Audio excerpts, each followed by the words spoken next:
Hello and welcome to another episode of Chat and Chew. My name is Gigi Naval, and today's episode is called From Pillow. Oh, I messed that up. It is called From Plate to Pillow, Nutrition's Impact on Sleep. It's such a great topic. All of us need good sleep. So before we dive into that, I would love for you to meet my beautiful Masters in Nutrition and Dietetics students. So to my farthest right, I have Ms. Holly King. Holly, where do you hail from? Yucaipa, small town of Yucaipa. That's not too far from here. No, not at all. Yes, very nice. So there are many schools to choose from. I mean, you could have gone to another state to get your nutrition and dietetics degree. Right. But why Loma Linda University? So I was actually debating between Cal State San Bernardino and Loma Linda. I didn't want to move. My family's here, so I never really want to leave them. That's a good reason. So, and I know I wanted to reach for the stars and get my master's. So I know that Cal State San Bernardino didn't offer the master's program, and Loma Linda did. And I've heard so many good things about Loma Linda, so that's where I choose. Excellent. And we're blessed to have you. I'm blessed to be here. Thank you. All right, next we have Miss Angel Walensky. Angel, where do you hail from? I am from the Bay Area, Vallejo, California, so still in state, but a little farther away than Yucaipa. Yes. All right, so what sparked your interest or your love for nutrition? Oh, man. Well, truthfully, what first got me into nutrition was my journey into veganism. I ate a plant-based lifestyle I started in 2016, and up until last year, 2022, I was adhering to that. I no longer am, but that is what got me interested in research and trying to understand how what I was eating was affecting my body and the people around me, my family and my friends, you know? So that's how I got started, and then as I got older and learned more about science in my classes and just chemistry, I realized, well, nutrition is food chemistry, and I loved it. So that's kind of fueled me to where I am now. I love that. Nutrition is food chemistry. Very nice. Thank you. All right, and we have Miss T. Pham. Is it Fan or Fam? Fam with an M. Okay, thank you so much. T, where do you come from? So I come from Corona, California. It's just a neighboring city about 25 minutes away. Yeah, very nice. Yeah. So once you have RDN after your name, what is your ultimate dream job? My ultimate dream job, that would be to have a private practice, counseling people and talking to people, helping people. That is my passion, and I think through, private practice, that's going to help me achieve what my core goal is. Yes. Can you share some of those core goals? Yeah. So, can you elaborate what you mean by core goal? Yeah. Your ultimate goal in helping people. Yes. So I think helping people obtain optimal health. There you go. Helping them just living a balanced and more healthy and natural lifestyle, because the world that we live in is just constantly developing technology. Yeah. Food, different types of food is coming out, even just like scientific technology. Right. It moves us into a direction that's less natural, and sometimes we need that basic kind of lifestyle. And I think that, that's what I am passionate about and what I want to spread to other people. Thank you so much. All right, sleep. Oh my, this is such a great topic because we all need good sleep to have good optimal health. So then what is melatonin and how does it function as a sleep regulating hormone? Okay, Yes. so melatonin is a natural hormone that's produced in our body by the pineal gland in our brain. Its main function is to regulate the circadian rhythm. That's pretty much our internal sleeping clock. And it's influenced by light, which is why, a lot of times we tell people don't be on your phone, don't watch TV, don't play video games right before bed, because it's going to decrease your levels of natural melatonin in your body. So that is that. That's melatonin. Thank you for that great introduction. So then, how is melatonin production in the body connected to our circadian rhythm that you had mentioned? And what role does nutrition play in maintaining a healthy sleep cycle?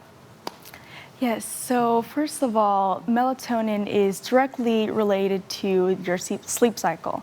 So, in the presence of light, such as blue light, like Holly was just saying, that inhibits melatonin production. And so, when you're on your phone, watching TV, on your devices, your laptop, that will inhibit your melatonin production.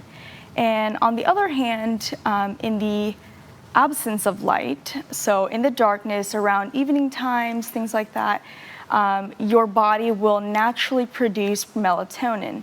And so when your body produces melatonin, releases it into your bloodstream, that's going to set you up for sleep and prepare you for that nighttime and for rest. Yes, that is so important to get off all those blue light, to let your body know it's time to produce more melatonin, it's time to get to sleep, to bed, so very good.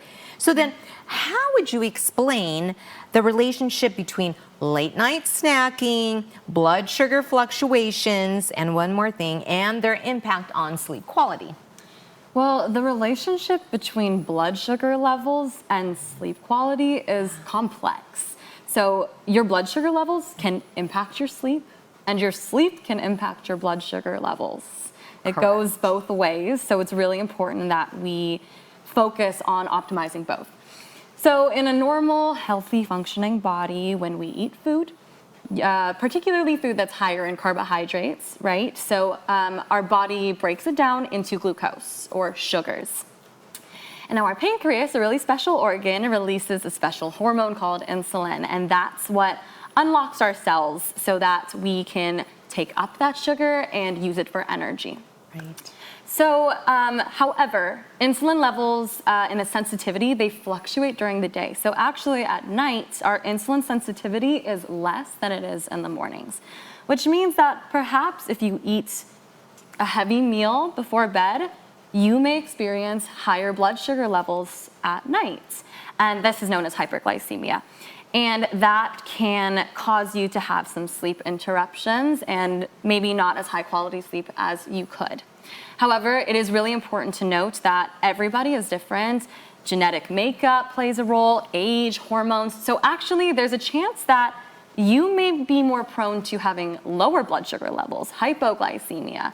And this can also affect your sleep. So everybody's different, and you kind of have to experiment with your nutrition yourself.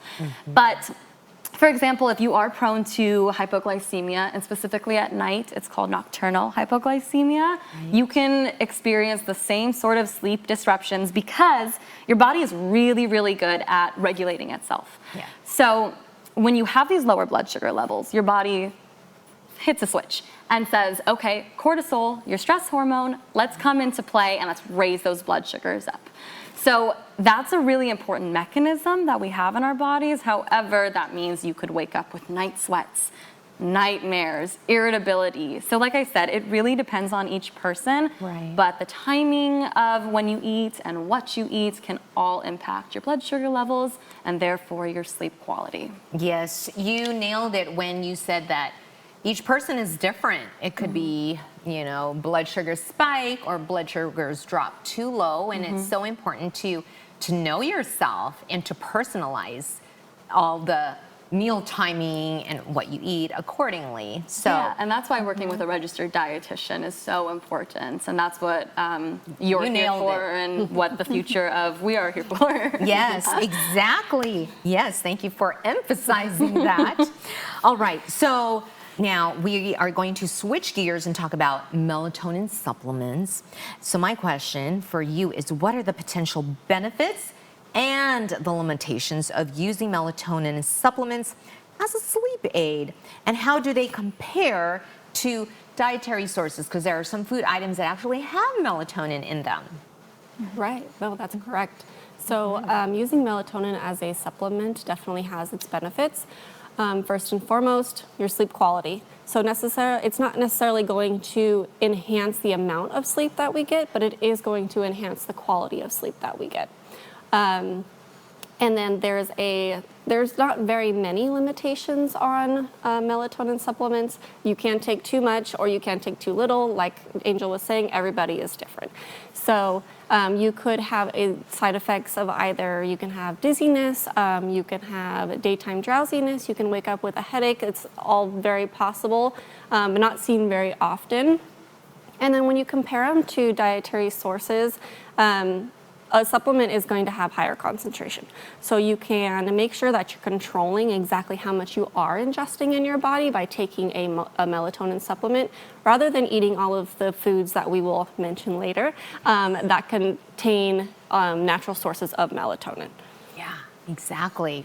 Well said. I know I have taken it once just to see, and yeah, for me, I was like still sleepy the next day. Yes. And it's like, okay, well, it helped me get good sleep, but Yeah, you're still drowsy. Yep, So, yep. but I know there is that balance and it works for people. So, okay, so let's move on to how does the timing of meals and snacks throughout the day affect our ability to fall asleep and stay asleep at night? Because a lot of people can fall asleep and then they'll say, but I wake up. So. Right. Well, our bodies really do like uniformity and being regular. So, ideally, we will eat consistently. Set times every day, set amounts, evenly spaced out, especially because we have that migrating motor complex that likes to clear out our bodies. There's so many factors that come into play of why it's important to eat consistently. True. And that's what keeps us at our optimal health, eating these balanced meals regularly. It gives us sustained energy. It helps all of our inner mechanisms have the energy that it needs to function, so our hormones can work properly, and we have clarity of mind, and we just feel good inside and out. So when we don't eat consistently, say we eat a huge breakfast and then don't eat all day and then eat a huge meal at night, our body doesn't really know how to handle that. It's not ideal for it, and we kind of put it in this state of stress, which can spill into other areas of our life that we don't want to get into. Oh, correct. So that's why we recommend eating, consistent meals about 3 to 4 hours apart. And again, like I said, everybody's different. So you may need a snack every 1 to 2 hours. You never know. If you're feeling low energy, that might be just what you need. But we want to try to avoid our largest meals right before bed because, like I said, it could really raise our blood sugar levels and make our sleep not as sound as we'd like it to be. So just being mindful of what works for you and what doesn't, that's what's really key here. But also then eating just a little bit before going to bed can also help regulate those blood sugars to make sure you sleep all through the night and wake up feeling your best so you're ready for your next meal. Yeah, exactly. And it doesn't take much to have that little snack. It's just a little snack. Like what would be an example of that Well, snack? you will find out so You're gonna shortly. be showing us. Excellent. Wonderful. Okay, so one more question. So what can you tell me about the specific guidelines for when to eat or avoid eating in the evening to support healthy sleep patterns? Yes, so it's important, and we love to touch on this idea, it'll come back and back again, Okay. that people are so unique, everyone's so different, and therefore it's hard to say there's a specific guideline that we all should follow. Right. And so instead of giving you specific guidelines, I think it's better to give you some things to consider and think about before you go to bed. So first of all, like Angel was saying just now, it's really important to eat about 3 to 4 hours before you go to bed so that your body can have the time to digest, and also before you lie down, and that can cause complications when you sleep. Also eating lighter meals or a snack if you need before bed, because if you eat a really rich meal, that can cause indigestion or discomfort. So that will definitely ruin your sleep if you do that too close to bedtime. Right. And then also caffeine is something that we want to be mindful about. Caffeine intake should be limited or avoided, especially later on in the day, because this can inhibit, your sleep quality or your sleep in general. And then one last thing I want to mention is fluids. Drinking a large amount of fluids are risky in causing, you to wake up in the middle of the night and disturbing that sleep-wake cycle. So obviously we want to stay hydrated, but drinking large volumes will obviously cause that disruption in your sleep. Yes, well said. Thank you so much. Ladies, we are so excited to see what you're going to show us. Please feel free to mosey on over to the table. I know you have some great recipes to show us. So thank you so much, ladies. Absolutely. Well, we are going to get into some bedtime snacks. We've got 3 courses here, if you will, and Holly's going to get us started. Yes, so we came up with a mocktail. So it contains the tart cherry juice and coconut water. So tart cherry juice has been found to be a natural source of melatonin. So you're going to want to pour about 2 tablespoons into your cup. And then you're going to add coconut water. Coconut water is great for hydration, and you don't need very much of this. Like T was saying, you don't want to drink a large amount of water right before bed.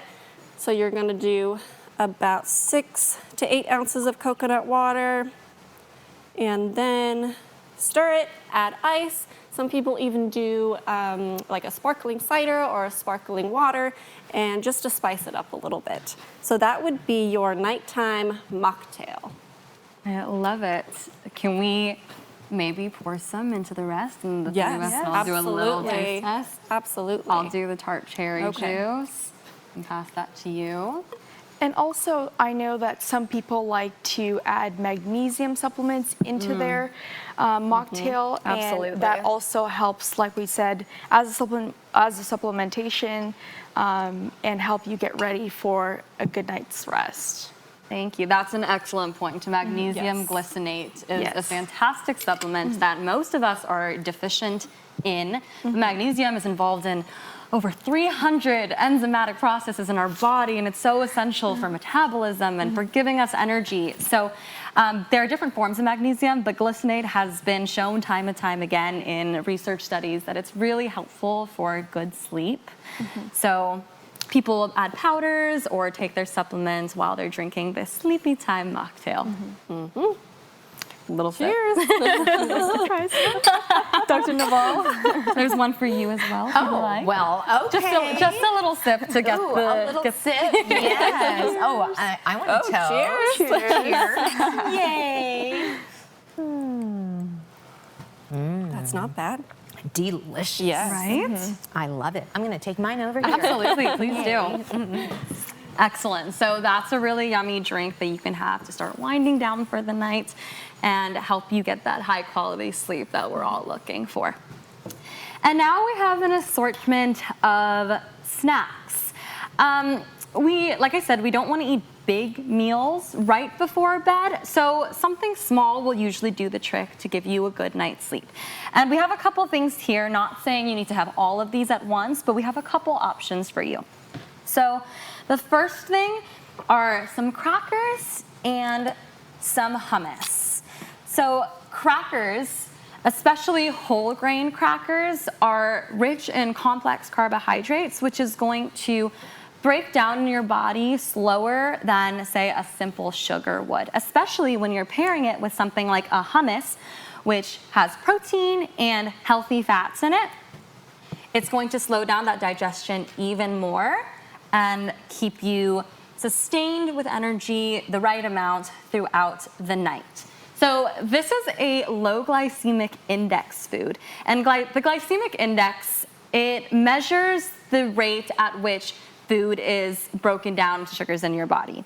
So ideally, we want to stick to lower glycemic index foods all throughout the day, or pair it with lean protein and complex carbohydrates, or my apologies, and healthy fats. But especially at night, because we don't want those high blood sugar spikes and big decreases, those crashes. That's why low glycemic index foods are key. So here's our first snack. And in addition to having the crackers with hummus, you could also do some veggies on the side, which are also low glycemic index. So we have some carrot chips here, which are excellent because they are antioxidant rich with vitamin A, vitamin C, good for your eyes, good for your immune health. And we have sugar snap peas, which are also so fun to eat. They both have that crunch factor that's really nice against the creamy hummus. Also great for optimizing your overall health, giving you energy, but not keeping you up at night. Then we have a banana. So simple, you can eat it whole just like this. I'm gonna chop a couple pieces up. And bananas are fantastic because they actually contain small amounts of tryptophan, which our bodies naturally convert to serotonin, which is a hormone that then is converted into melatonin. So this is actually a source of natural melatonin, even though it goes through a couple changes in the body to get there. But it's also a delicious way to get some good sleep at night. And lastly, I want to talk about my favorite fruit, which is in season right now, the persimmon. So again, persimmons they're more moderate on the glycemic index, but when you pair them with something like walnuts that has healthy fats and proteins and essential omega-3 fatty acids that are so good for your heart health, your eye health, and your overall health, they are a great way to take a snack and get some energy so that you can go to bed, sleep in sound, and wake up feeling refreshed and your very best. All right, so I'm gonna start with a little Greek yogurt bowl that we have. So it's really important to have a balanced meal, right? So I have here with me some Greek yogurt. What I'm gonna do is, it's settled, so I'm going to stir it up a little bit, just like that. And I will scoop it into this beautiful bowl that we have. We love the color contrast. So here we go. Just about, I believe it's 3/4 a cup will give you about 18 grams of protein. So that's really good. And we love that Greek yogurt is very light on the body. It's not heavy like like meats and things like that. So there we have the Greek yogurt, and then I also have prepared here some chia seeds for our Greek yogurt bowl. I love chia seeds because it gives you an interesting texture, and so any amount is great. And how do you make your chia seed pudding? Because everybody can do it a little differently. Yes. Thank you for asking. So the way that I do it is I use any type of milk that I like. I prefer soy milk, but you can obviously use whatever that you prefer. I use about 1 tablespoon to a ratio of 1/4 cup, and that gives me a great consistency and texture for the chia seeds. So we have that there. And for our low glycemic foods, we have any kind of nuts and oats. So for our oats today, we have granola. So you could just sprinkle on the granola however you'd like in the amounts that you like and try to make it look nice and pretty. We also have walnuts in which you can eat whole, or you can also cut them up, and I'll decide to cut these up. A rough chop is totally okay, as fine as you want, or as coarse. So let me add that in there. That is looking so good. Thanks. And then I'd like to add some fruits to this. Sprinkled color. Yes, we love color. Dietitians usually say eat the rainbow. Absolutely. So, and also it gives some natural sweetness to that too. So, True. actually, I'm going to put a little bit more. So true, because we did use non-fat plain Greek yogurt to minimize the amount of fat that we're eating right before bed, just because, again, it can kind of cause some indigestion, depending on the person. So keeping it fat-free and unsweetened means we can control how much sugar we are consuming. Exactly. And you got to remember that your berries are very high in antioxidants, so very, very healthy for you. Okay. And my last secret ingredient is some local honey that we have.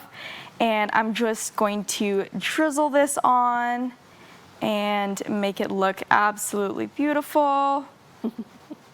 If it I know, our local honey is sticky. Yes, it's So very you know it's the sticky. good stuff. Yes.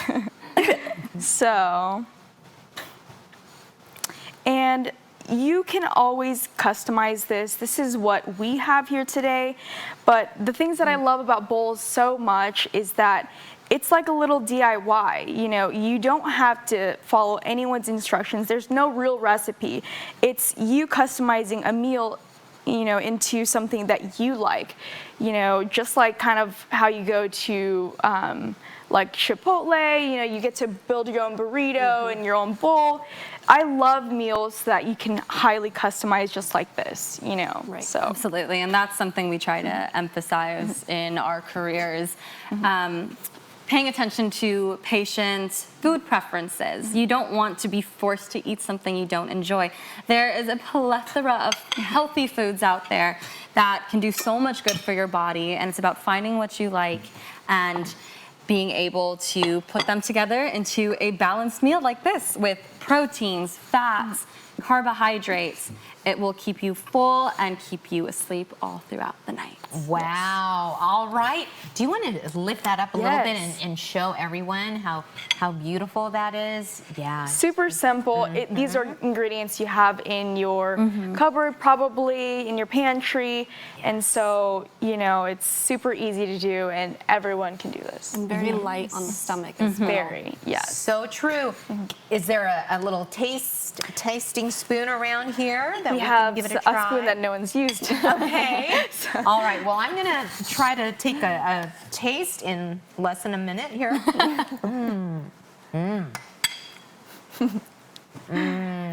It's so simple, It's right? refreshing, Yeah. it's cooling. Yes, very cooling. It has crunch. And it has sweetness and a little tartness. Yes. But it just brings everything together. So, ladies, thank you so much for all the wisdom and knowledge that you shared. I'm sure everybody's going to be so grateful that they will get really excellent sleep from here on out because of what you've shared. And this wasn't hard to make. This is at all all. so easy. Very Right? easy. Yeah. We don't have to be chefs to be able to make something Yes. good for us at home. Again, thank you, ladies, for sharing your knowledge with us. Everyone, thank you for being with us. Until next time, may God bless all of you. Bye. Thank you.